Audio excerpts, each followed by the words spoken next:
Hello, welcome. So I'm going to be talking about energetics for self-development. The reason why I like to focus on energetics is because it's very holistic and it allows me to see things from all angles just using energetics. I use angel technetics as a way to focus on how energy plays a part in every aspect of our lives, like any aspect of our lives that we can think of. It's supported by energy.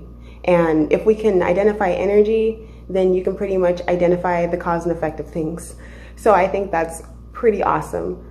So let's talk about energetics for self-development, because there are many forms of energetics. You know, there's many forms of energetics. There's bioenergetics. You know, you can think about physical health, and then there's ecology, which you can think about energetics and the effects on a collective level. There's energetics for psychoanalysis or psychoenergetics. There's just so many different ways to study energy, and by studying energy we have a very precise way of seeing things play out as they really are supposed to be seen. And I like to focus on energetics for wellness on a holistic level. So that's why I consider it self-development, because when you can focus on how energy plays a part with your emotional, mental, physical, and spiritual wellness, you're pretty much building your self-development foundation on a strong foundation. So let's get into it. So when it comes to energetics for self-development, you want to be able to apply this to your emotional well-being, your spiritual well-being, your physical well-being, and your mental well-being. When it comes to your emotions and your mental wellness, these things do coincide. They are intertwined with one another, because your emotional and mental wellness bounce back and forth off of each other. These two energies play a part together, and when they're not balanced, you will feel uncomfortable, or you may have some form of you can develop some form of neurosis, because the energy needs to be balanced between the mental bodies and the emotional bodies in a way where the energy isn't distributed disproportionately. You want to be able to focus on both your emotional and mental wellness in an equal manner. So when it comes to your mental and emotional wellness, you know, your thoughts and the way you feel about things, when you think of something, it's automatically going to trigger maybe a feeling or an emotion. And a feeling and emotion can trigger a thought. So these two forms of energies, for these two energy bodies, bounce back and forth off of each other. So then you can have that equilibrium within you. You know, it's all about balancing those chakras. And I did talk about chakras in my other videos. I made like a little mini series talking about each chakra. So if you don't know much about chakras in the way that I explain it using energetics for wellness, then I encourage you to look at that. Because I also talk about the emotional and mental energy bodies, and those are just terms to explain the different aspects of the human biofield. These energy bodies are like your auric layers. So you see these energy bodies as a representation of what your physical body can do, because since it takes these energies to kind of play out in their dimension, just as your physical body has to play out in its dimension to get its needs met, so do these energy bodies. They have to play out in their dimensional layer according to density in order for you to feel satisfied in your being and to not feel frustrated and uncomfortable within yourself. So of course, mental and emotional wellness is very important for self-development. If you're not able to balance the energy between these two, it does lead to frustration.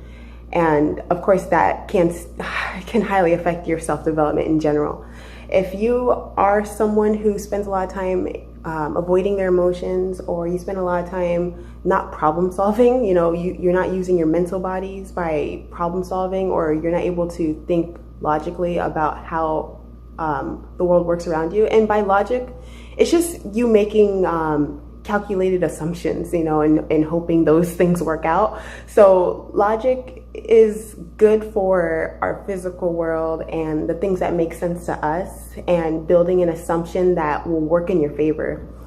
Your emotional self, your emotional bodies, if you're not able to express your emotions in a way where you're comfortable with it, in fact, maybe you may hold back your emotions because you may feel that expressing emotions is lame, or you may feel like you're weak for expressing your emotions, or being vulnerable with yourself in general is not a good look on you, then you may have a weak energy body, whether that be your emotional body or your mental body.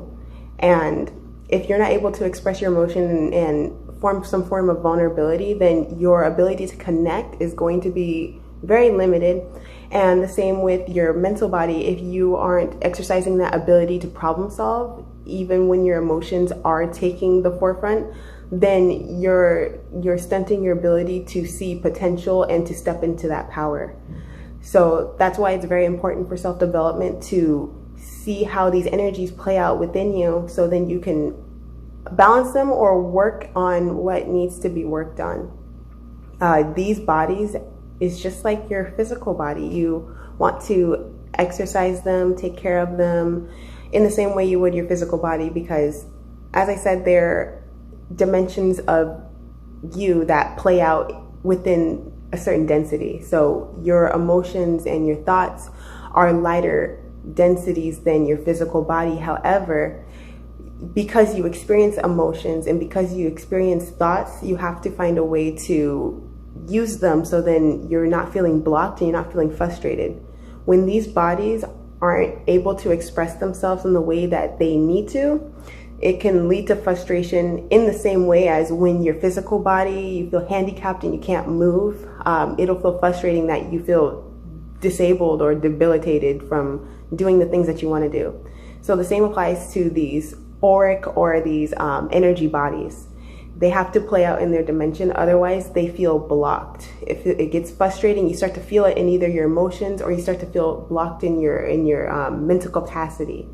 And if your mental capacity is limited, then your intellect will be stunted as well, and your ability to grow in general will be stunted. So let's talk about the other pillar, which is your spiritual wellness. Because when we talk about spirituality, this aspect, whatever your spirituality is, a lot of people have different forms of spirituality, but it's important to pay attention to your spirituality, because this is where a lot of your faith is derived from, your belief. If you don't believe that, if you don't have belief in yourself, then what are you gonna do? Like, what are you gonna do? If you have to have some form of faith in life to keep going, you have to have some form of inner strength, so then you can do the things you want to do and feel good about it, you know. And also spiritual strength and focusing on your spiritual wellness means that you're giving yourself a chance to develop. You're giving yourself a chance to experience who you are, because in the end, spirituality is just exploring yourself.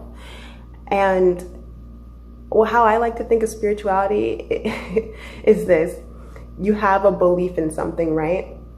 And then you're holding on by this cord of faith, you know, and you're holding on, so then you know when the time is to let go, you'll be at your destination. And it's just that trust in that universe that things will work out for you in that way. You know, you don't want to have weak spiritual wellness to the point where you're afraid to even take the risk to take your belief to a new destination. You know, you may feel like you're not going to be grounded if you take your own belief to a new place. You know, maybe you're used to being in a certain environment, so then you stay with those people even though they're not serving your best interest. So this will stunt your spiritual growth, but it also just keeps you from developing into the best self you can be, because life requires change. You know, the only requirement for change is time and energy. And if you're not if you're not giving yourself an opportunity to change for the better, then you're still using time and energy. You know, things will still change, but how do you want it to change? Do you want it to change for your betterment, or do you want things to just change because you're just waiting for life to pass by? None of those things are bad. Of course, you can just, a lot of people like to just take life easy. And if that's your spiritual path, do it. If that's what your heart calls to do, do it. Because in the end, that's your spiritual wellness. And everyone's spiritual journey is going to look completely different. So it's good to have some form of spiritual system that you believe in, so then you can be grounded in yourself. You can have faith. You know what you're holding on to. It's like that balloon of belief that carries you to the next destination, you know, and it's like listening to your inner voice as to when your faith has carried you to that destination, you can finally let go, you know, and allow yourself to be dropped off at that location. So that's how I like to see it for spiritual wellness. And last but not least, physical wellness. We all know this is important, right? Because without our body, what are we going to do? we won't be able to do anything within this physical world. We can do things within your thoughts, you know, with your mental bodies. You'd be able to do things in your emotions with your emotional body, because those are still aspects of you that are playing out, and they can still move. But if you are physically disabled from doing the things that you want to do, whether that be you just are physically disabled and you can't do things, and you do have that struggle to be, I guess, comfortable and happy within your body, or maybe you take for granted that you have a healthy body and that you can use it to your advantage. These things can have an effect on how comfortable you feel using your other energy bodies, as well as your physical body.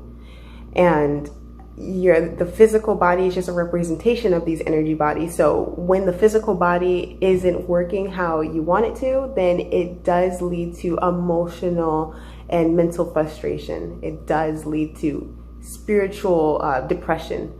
And that's why I feel if you can work on your physical body, you should. You know, you shouldn't take your body for granted. You shouldn't take your physical health for granted. And if you can do something about it, listen to your body, because your body will always tell you that it needs something if it needs it. I recently found out that I needed something, and I jumped on it right away, and I feel great now. I had to take some time off to figure that out, because I was literally, my body felt like it was breaking down a little bit on me.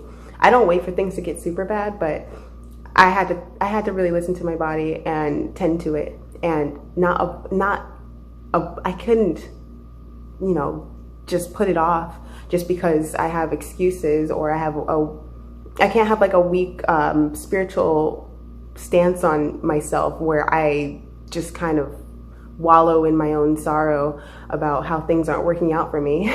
You have to be able to hear that inner voice within you, hear what your emotional and mental bodies are communicating to you. You know, that's correlated to the chakras when it comes to your energy bodies. I'll probably talk about that a little in a bit, but if you have these energy bodies that are stuck, then you're going to feel that impact in your physical well-being as well, and vice versa. Your physical well-being affects how you feel emotionally and physically, or emotionally and mentally, and also spiritually. So focusing on physical health is highly important. What I suggest is some form of healing body work for those aspects, for that physical aspect, because the healing body work not only helps you physically, but it does help the whole chakra system. It helps your mental wellness as well, because you're able to expand your mind enough so then you have the potential of seeing more endless possibilities, or just seeing more possibilities in general helps the mental body. So physical well-being bleeds into every aspect, and vice versa for all the energy bodies, or all the energies that I talked about, even spiritual wellness. You know, you can have a body that isn't working out for you, but if you have a strong spiritual foundation, then it's not going to, the physical disability is not going to affect you on an emotional and mental level as much as if you didn't have a strong spiritual well-being. And of course, these things are pretty apparent when you think about it, but it's good to remind ourselves that these are just 4 pillars that we need to focus on. And by dividing it into 4 pillars, it gives you an opportunity to even schedule out your day so then you tend to each pillar. You know, you want to account for each one. You can do one activity in hopes that it strengthens each aspect of you. That's why I recommend the healing body work, you know. And also, if you want to do some form of, if you want to focus on your spiritual, mental, and emotional wellness, meditation helps. So if you have anything that you need to work on, looking at the 4 pillars of wellness and self-development will help you locate the problem, so then you can find a solution. Finding a solution helps that mental body, and then tending to it helps that emotional body, and overall that feeds your spiritual wellness, because you regain that belief in yourself and you ground yourself back into who you are, so then you're not afraid to take on the next day. And I think it's very important that we all do this. We all should be focusing on how to better ourselves, so then we can be a good example, of course, for other people. But it's not really about other people. It's just that if you're not doing the things that feel good to you, then there's nothing you're going to spread for other people. I mean, you can, but it's not going to be as great as it could be if you were in your best state. By being in your best state and spreading that good energy, you accumulate a lot of good karma. Like, a lot of good karma comes around, which reinforces your spiritual well-being. You know, without that spiritual well-being, you just don't know where you stand with yourself and with others, but mostly with yourself, because that relationship you have with yourself is a long one, and you want to make sure that you're there for yourself. You want to be on your own team. Anyways, I hope you like this video, and I'll see you in the next one. You take care.